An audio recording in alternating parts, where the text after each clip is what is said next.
do especulador bilionário, ganhou dinheiro especulando no mercado financeiro, assim como Armínio Fraga, filhote do Soros no Brasil, que dá dinheiro para o Pedro Doria, para Tabata Amaral, né? Olavo Edu Carvalho, melhor canal de corte do YouTube. Opa, eu sei que você não aguenta mais ouvir, eu pedi para você fazer o triplo C, curtir, comentar e compartilhar, mas eu peço porque 4 entre cada 10 pessoas sequer estão inscritas no canal e a maioria não ativa as notificações e nem curte o vídeo e isso prejudica o nosso algoritmo. Então ajuda a gente aí. Brigadão. Vamos começar antes com um assunto de guerra, não cultural, mas de guerra física e com uma boa notícia. Israel mata um dos líderes da Jihad Islâmica Palestina durante uma operação na Cisjordânia, menos um terrorista no mundo, que a turma do PT faça o luto e que todo mundo com um pingo de decência comemore. Deputado Chico Alencar tem casa invadida por meliantes em Santa Teresa, no Rio. Dá peninha? Dá peninha quando um comunista é assaltado? Não, não dá. Primeiro porque comunista defende o direito de assaltar os outros. Só que ele faz isso com o verniz da legalidade por meio do Estado. Segundo porque a situação de caos na segurança do Rio de Janeiro e do Brasil em geral tem tudo a ver com as ideias defendidas por figuras deploráveis como Chico Alencar, um comunista que já subiu na tribuna para enaltecer o regime soviético, Stalin. Então, não só esse sujeito merece ser assaltado, né, como outras pessoas inocentes são assaltadas porque ele e os seus comparsas comunistas defendem o modelo da bandidolatria que impera em nosso país com toda a impunidade que campeia, né? E por isso mesmo o cidadão tem que se armar para reagir e se defender e defender sua propriedade e sua família contra marginais comuns e contra marginais como o próprio Chico Alencar, contra comunistas que querem um regime totalitário e querem nos escravizar. Vai fazer o que Maduro está fazendo na Venezuela, no Texas. Vai fazer o que Alexandre de Moraes está fazendo no Brasil, no Texas. Mais difícil, né? Eu até gostaria de dizer as armas, cidadãos, mas a gente lembra que todo tirano primeiro desarma a população para que ela fique indefesa. Então, a todos os idiotas que repetem o pseudo-argumento, para que ter um fuzil em casa? Você vai defender sua propriedade contra um bandido com um fuzil? Ninguém precisa ter um fuzil.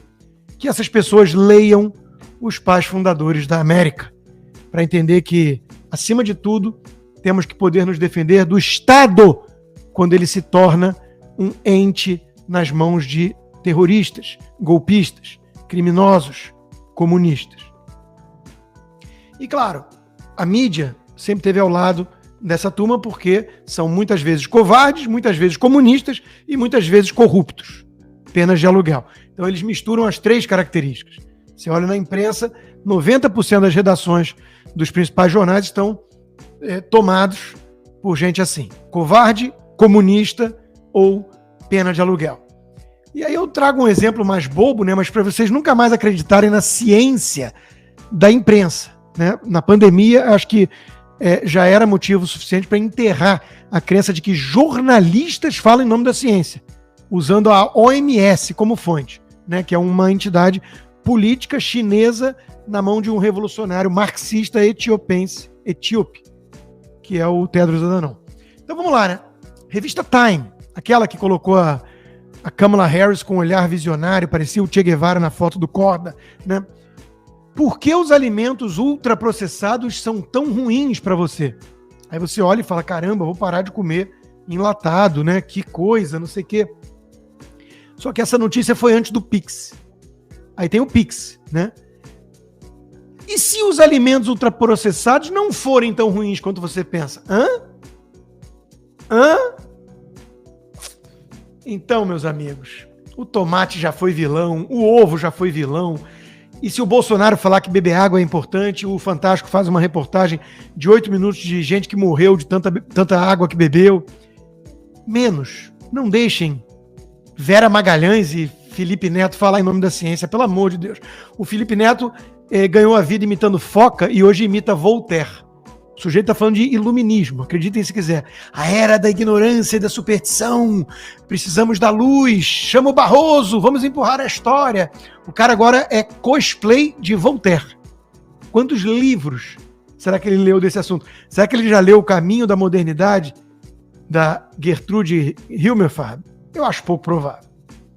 Bom, o mundo anda muito afetado, claro, e o Joaquim Teixeira vai ser provavelmente a conta que mais vai deixar saudades aos brasileiros que tiverem medo de usar VPN, porque o Alexandre mandou. Lembrando, não é para cumprir decisão criminosa. Não é para cumprir. É momento de desobediência civil. Manda para o STF e a decisão de Alexandre de Moraes e usem VPN, como faz o povo de toda a ditadura. É óbvio que a ditadura vai proibir a VPN. Então, bom, pessoal, meu muito obrigado por tudo. E se alguém se ofendeu com alguma postagem desse perfil, que cresça e deixe de ser fresquinho. Imagina ficar de mimimi com palavrinhas na tela, bando de bundão. No início a gente até fica, vai pedir desculpa, não acredito. Claro que não. É só se ele virasse um Felipe Neto da barba de bode que aceitava as ordens ilegais do Alexandre, assim como a Meta do Zuckerberg faz e faz também com o Biden aqui nos Estados Unidos e confessou o crime de covardia, né, numa cartinha que mandou ao Congresso. Então, esse argumento aqui é muito bom, né? Se o CEO do Telegram pode ser preso pelo que as pessoas, os consumidores fazem com o seu produto, o que vai acontecer com o CEO da Toyota? Olha lá, um bando de terroristas do ISIS usando carros da Toyota.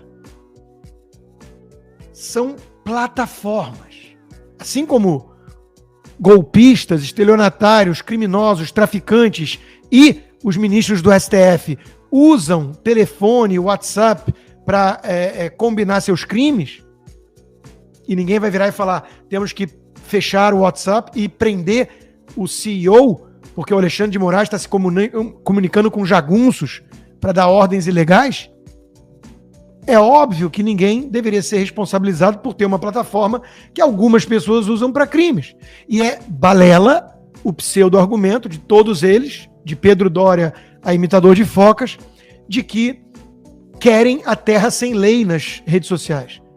Querem que possam cometer crimes que jamais seriam permitidos fora das plataformas. Isso é mentira, uma mentira grosseira. Os crimes são os mesmos.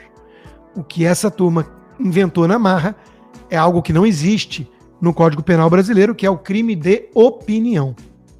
Com base na desculpa de combater discurso de ódio, uma coisa ampla, né? Desinformação, criaram o Ministério da Verdade de George Orwell. Com base nisso, eles querem perseguir desafetos, opositores, conservadores. E com muito dinheiro envolvido. Os mesmos que falam que o Elon Musk está interferindo nos assuntos brasileiros são os mesmos que aplaudem quando a China diz que os Estados Unidos não têm que se meter na Venezuela, mas o Lula está se metendo. E são os mesmos que recebem rios de dinheiro de George Soros, o demônio. Por isso que não morre, porque, enfim, mas quando morrer acho que vai sair o plasma da boca dele e vai entrar direto no filho, que obviamente já tem ali, né, parcelas demoníacas do próprio pai. Soros repassa mais de 150 milhões de reais a ONGs brasileiras em um ano. 150 milhões de reais. Aí tem gente que fala assim, o Rodrigo Constantino pede Pix. Bom, em primeiro lugar, eu não peço Pix. Tem uma conta aí, né? Rodrigo Constantino Backup, eu já denunciei, que pede Pix. Como é que eu vou pedir Pix se minhas contas bancárias estão congeladas no Brasil? Cara pálida. A esquerda, como sempre, faz as acusações diante de um espelho, irriga os cofres com dinheiro do especulador bilionário, ganhou dinheiro especulando no mercado financeiro, assim como Armínio Fraga, filhote do Soros no Brasil, que dá dinheiro para o Pedro Doria, para Tabata Amaral, né? Em nome da sociedade aberta. É tão aberta a sociedade quanto Coreia do Norte, a que eles defendem, porque aplaudem a censura. Vamos falar um pouquinho de Estados Unidos, muito rapidamente, porque a Babylon Bee é a melhor página de humor e a gente tem que ir para o humor, né? Porque a esquerda é hipócrita no mundo inteiro. Então, colocaram: mulher forte, capaz, independente, pede a homem para ir com ela na entrevista de emprego, caso façam perguntas difíceis. Estão tirando sarro com o que aqui? 40 dias. 40 dias. Olha quanta coisa aconteceu, quanta censura avançou em 40 dias no Brasil. 40 dias é uma eternidade na política. 40 dias que a Kamala Harris foi apontada pelo George Soros, pelos Clinton, pelos Obama, pela Nancy Pelosi e pelo Jack Schumer, como a substituta do Joe Biden. Jogaram o Joe Biden na frente do trem político e apontaram a Kamala Harris. Não teve um voto nas primárias, um voto popular do Partido Democrata. Essa é a turma que vai salvar a democracia, com uma cúpula de iluminados decidindo em nome do povo, dentro do próprio processo interno. 40 dias que isso aconteceu e nenhuma entrevista. Nenhuma pergunta difícil. Aí a primeira entrevista que ela aceita é na CNN, com a Dana Bash, que é basicamente uma pompom cheerleader do Partido Democrata, com a presença do Tim Walz, o candidato a vice, e pré-gravada, ou seja, não ia ser ao vivo, não foi ao vivo. Malandro, é saber que o candidato deles é uma besta quadrada. É falar, ela não pode ficar sozinha, não pode ser ao vivo. Isso pode ser muito constrangedor. Temos que gravar e poder editar e tirar as partes mais constrangedoras. E tem que ter o Tim Walz do lado, porque se for feita uma pergunta muito difícil e ela começar a gaguejar e der uma de Dilma, que ela é, ele entra em socorro a ela. Esse é o Partido Democrata que vai salvar a democracia. Muito obrigado pela preferência, sob censura ainda, né? Muito obrigado e peço encarecidamente que quem quiser apoiar o meu trabalho independente, que é, cá entre nós, o que eu mais gosto, sem demérito a todos os outros, e são vários empregadores, parceiros, mas esse é o que eu mais gosto de fazer. Sou eu e vocês direto aqui, né? Vá lá no rodrigoconstantino.com e considere se tornar um patrono hoje mesmo. Inscreva-se também na minha comunidade do Locals, o conteúdo disponível do que eu produzo está lá, mas de preferência para quem usa VPN, para não ficar na intranet do Xandão. E, se possível, considere se tornar um membro apoiador. Você recebe como recompensa por viabilizar esse trabalho independente conteúdos exclusivos, como toda segunda-feira, tivemos ontem já, conversa de boteco. Quartas-feiras temos o Cigar Bar, em que eu procuro responder as perguntas dos apoiadores. Então, vá lá no rodrigoconstantino.locals.com, inscreva-se, gratuito, e, se possível, torne-se um membro apoiador.